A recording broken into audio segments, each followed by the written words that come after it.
continuing on both stages of Starship. We're waiting now for the completion of loading of the header tanks in the next few minutes. The first stage is also beginning pressurization for flight while we are continuing to load propellant into it.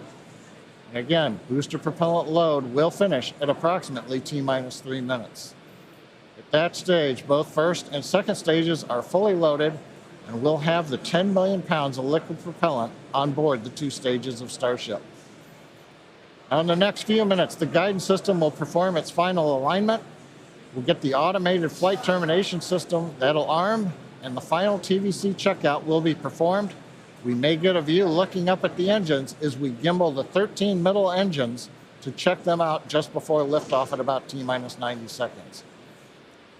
If we need to hold, it would come at T-minus 40 seconds. That's the point in the countdown where we can pause to wait for final checkouts or pressurization to complete. Or, as we're hearing right now, we're still working a few boats in the area that are headed south. And a lot of cheering here in Hawthorne. The boats are heading south, but we are still planning to hold at T-minus 40 seconds if necessary. Just amazing views of today's launch. There's nothing quite right like a launch at basically sunrise.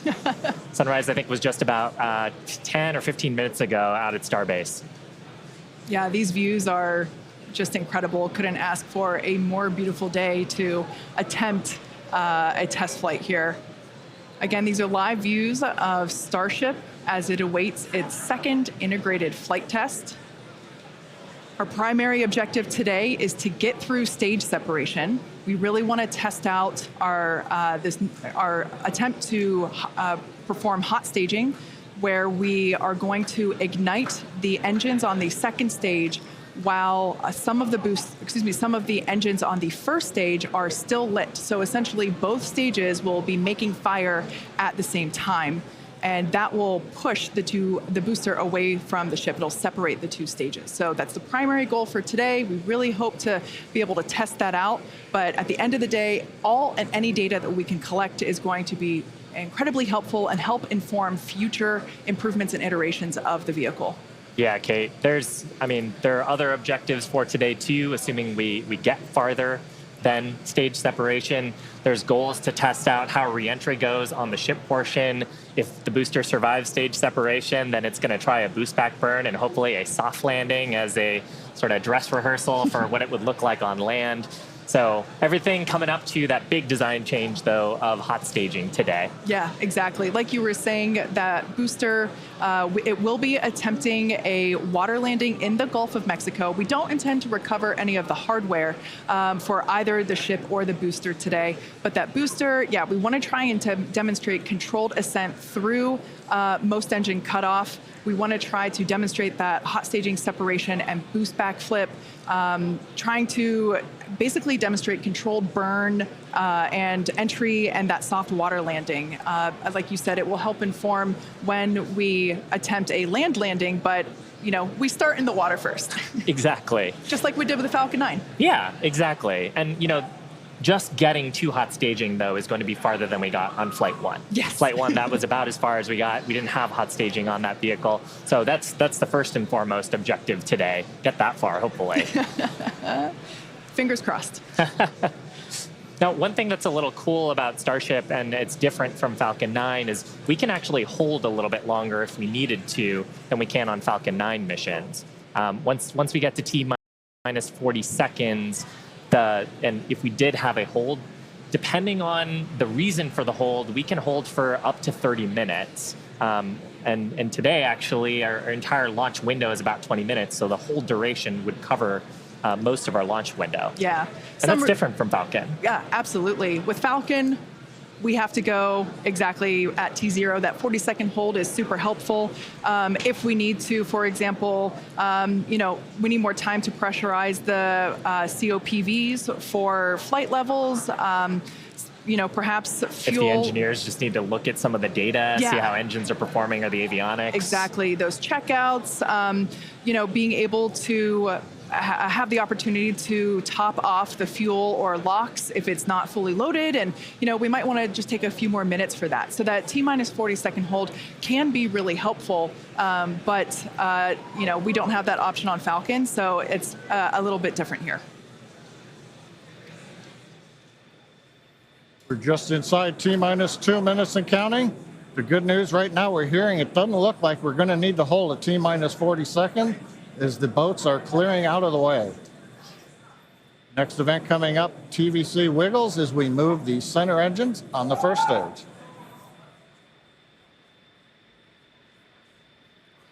You can see maybe just a little bit there. 90 seconds, wiggles are underway as we're checking out the first stage.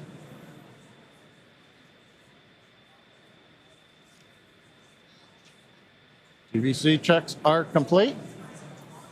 Next major event we're going to hear, hopefully, is the flight director go for launch at T-minus 30 seconds.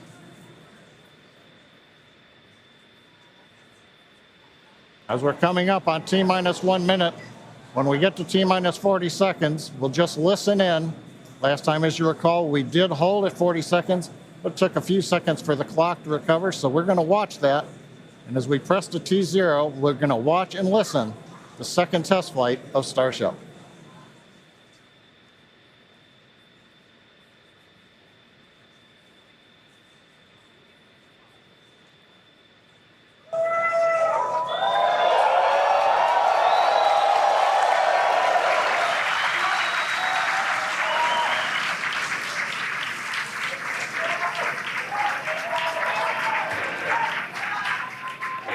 T-minus 30 seconds.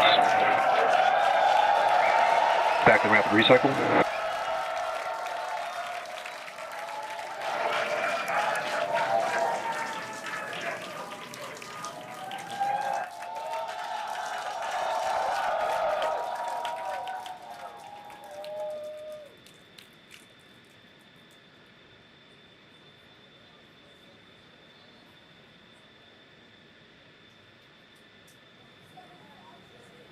Back at Hawthorne, we're at T-minus 40 seconds in holding.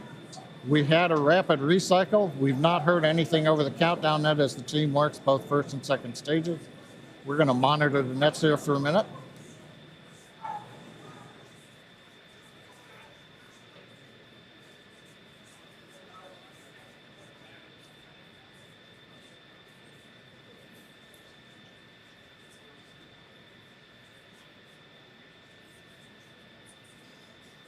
Got a little bit of an update. We're continuing to hold at T-minus 40 seconds. This is the normal hold point for Starship, as we talked earlier. Sounds like we're working just late pressurization on, I believe, the second stage. Team is working it. All the other systems are on hold right now at 40 seconds. We can hold here for about 15 minutes or so before we would run out of window for this morning. So right now they're working on filling pressure vessels,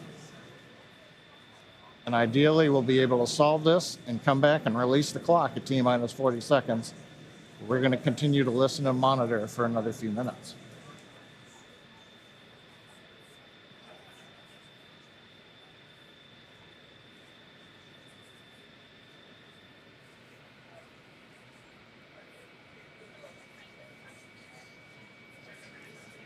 And it's worth mentioning here that don't go away. We are holding at T-minus 40 seconds, but once the teams have resolved and see the data that they want to see, the clock can restart straight away, and it'll start ticking down from T-minus 40 again, all towards liftoff. Yeah, exactly. Now, while we do have the ability to hold for up to 30 minutes, we only have a 20-minute launch window, so don't go away, don't change the channel, and just like Shiva said, we can restart that clock, and there it is. And there it goes. Clock is rolling. T-minus 30 seconds.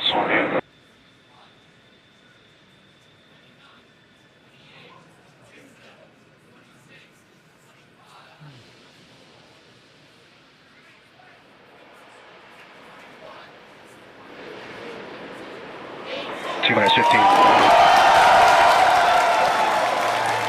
10, 9, 8, 7, 6, 5, 4, 3, 2, 1.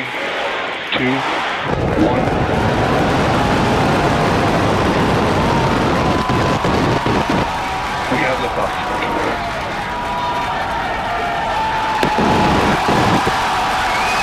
Vehicle pitching downrange.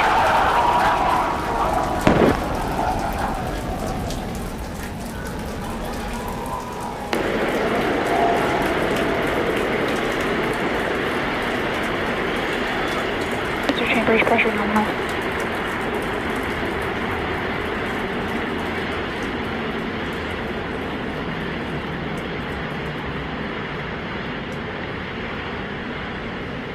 We are T plus 40 seconds into the flight of Starship.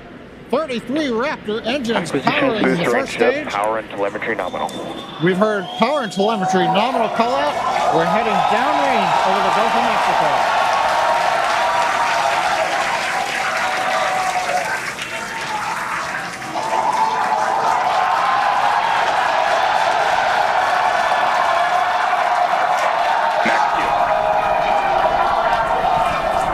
And that call out tells us Starship is through the period of greatest stress on the way to space. Now the next major event is hot staging in just over 90 seconds from now. To get ready, the booster will shut down all but 3 of the Raptor engines. Clamps holding the 2 stages together will release, and the Starship's second stage will ignite its engines. Starship will then separate from the Super Heavy booster and head to space. And at the same time, the 3 engines that are still firing on Super Heavy will flip the booster around. 10 more engines will ignite for the boost back burn, putting the first stage on path for a splashdown in the Gulf of Mexico.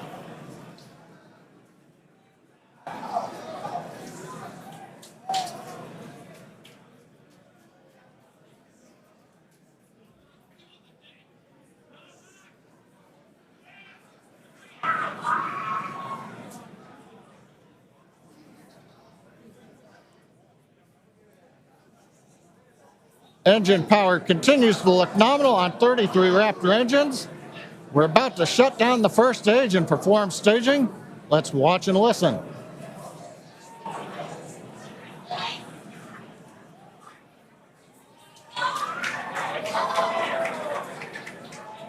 And acquisition of signal Houston and New Orleans. Booster engine cut off.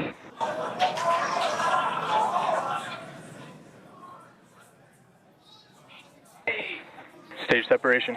Boost back startup. Ship engine ignition.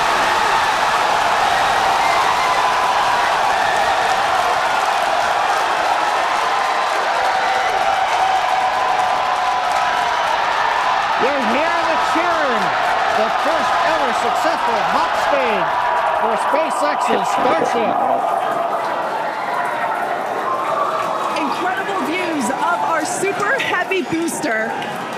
And as you can see, the Super Heavy booster has just experienced a rapid, unscheduled disassembly. However, our ship is still underway with Ship all avionics, 6. power and telemetry nominal. And we just heard there, ship avionics, power and telemetry nominal. All 6 engines are lit, as you can see from the GUI there at the bottom right-hand side of your screen.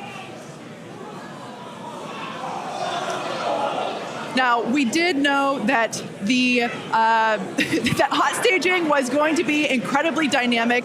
We knew that there was a chance that the booster would not survive, but we're going to take that data and figure out how we can make the booster better for the next hot stage.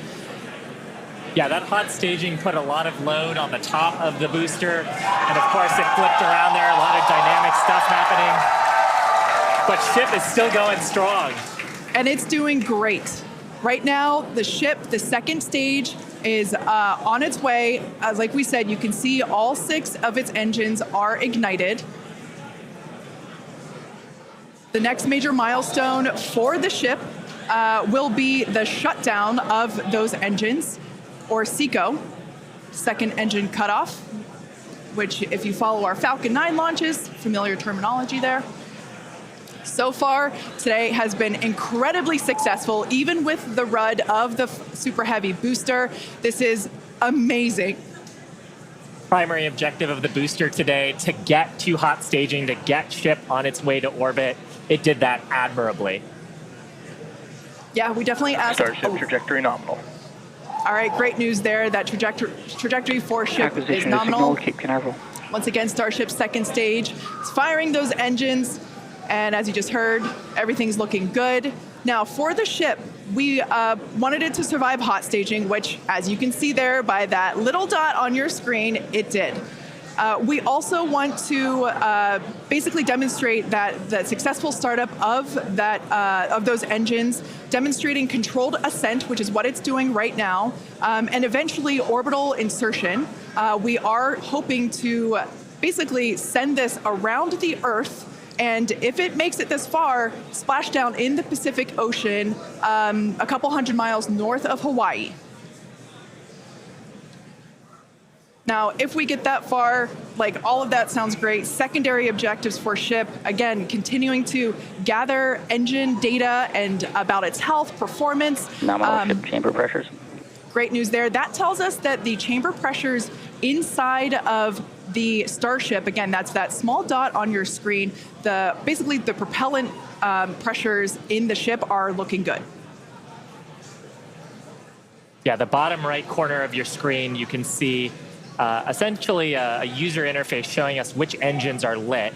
So the 3 center sea level Raptor engines on ship are gimbaling engines. The 3 outer engines in the triangle, the larger ones, are Raptor vacuum engines. All of them continuing to fire nominally. So they're at the pressures that we expect to try to get into our target trajectory today. Yeah. And we're not targeting orbit today. We're targeting almost orbit today. That's very intentional as part of the mission design. The goal is to get to a thrust profile similar to what we would need for orbit, but also And to get to the expected energy signal, levels Houston. that the ship would need to dissipate for re-entry. And so we're actually going in a suborbital trajectory today, but that trajectory will get us to the energy levels that we need at re-entry, where we can really stress that heat shield and get valuable data on re-entry. And those calls that we are still on a nominal trajectory here and seeing nominal pressures means that we have a really good shot of hitting our target orbit. Yeah. Now, if the booster had survived, we would be around the time where it would be getting ready to land, performing its re-entry, but it unfortunately did not survive. That being said, that's okay. It survived several seconds after hot staging, so we're going to take that data and improve the hot staging sequence and probably improve the hardware itself for the next flight.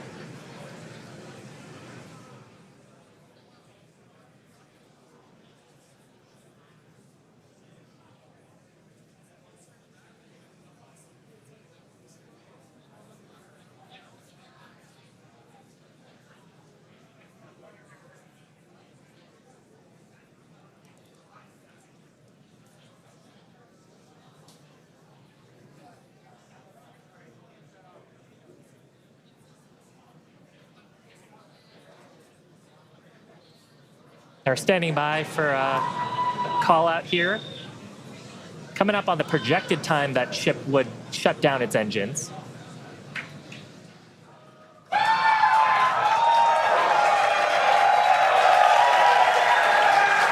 you can tell by the excitement from the crowd here at Mission Control Center in Hawthorne, there's a great view of our Star Command Center. That's our control center at Starbase Texas.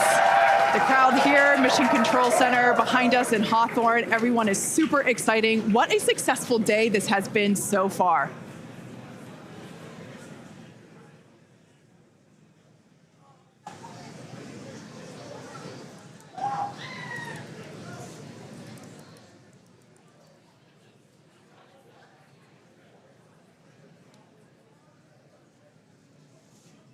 And I mean, up to this point, major successful milestones through hot staging, which was the big objective today.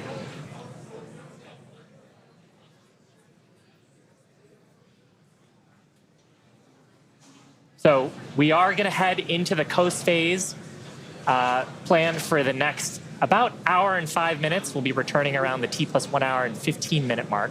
And that's while we're waiting for Starship to continue on to its next step for reentry. We're not totally sure what video we're going to get, and that video comes normally by overflying ground stations, but we don't have a ton along our flight path. So fingers crossed that we will get some via Starlink on this mission since we're testing that out.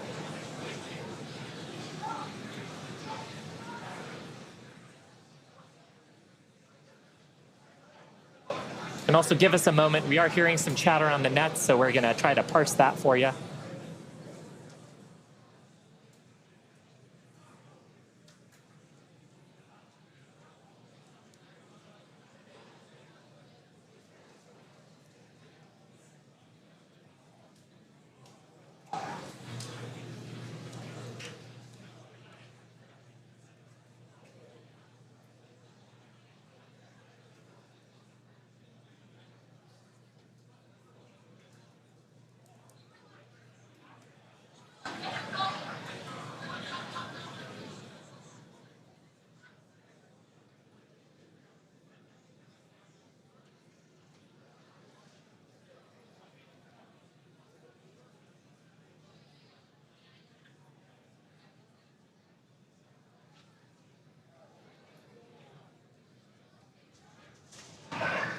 John Innsbrucker back here in Hawthorne at our webcast desk.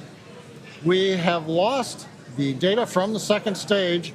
We had heard a call out that we were internal guidance, which means we were getting near the end of the approximately 6-minute burn of Starship, but we haven't gotten any more data since then, so we think we may have lost the second stage, so we would not be into coast phase. We wouldn't be able to come back in an hour or so and possibly get ready for reentry. However, what we do know right now is we had an on-time launch at 7 o'clock. We got through the boats. First stage looked beautiful with 33 Raptor engines firing. We got the hot staging, you know, the thing that we really wanted to see and impressed. We saw the separation. We saw the flip maneuver. We saw the light up of the 6 Raptor engines on Starship, and it headed away. Everything really looked good. But what we do believe right now is that the automated flight termination system on second stage appears to have triggered very late in the burn as we were headed downrange out over the Gulf of Mexico. But the real topping on the cake today, that successful liftoff, Kate, Shiva, the hot staging is just beautiful. Exactly what we were looking for. Yeah, ultimately, honestly, such an incredibly successful day. Even though we did have a RUD or a rapid unscheduled disassembly of both the Super Heavy booster and the ship, that's great. We got so much data, and that will all help us to improve for our next flight. Of course, and that's why we flight test, and you can bet that there's going to be more to come. So we really do want to thank you all for joining us. Of course, we want to thank the people of Cameron County. We want to thank all the federal agencies that have supported us for our test. And of course, a huge congratulations to the entire SpaceX team on getting through this flight test today. And I think with that, we're going to sign off from here in Hawthorne.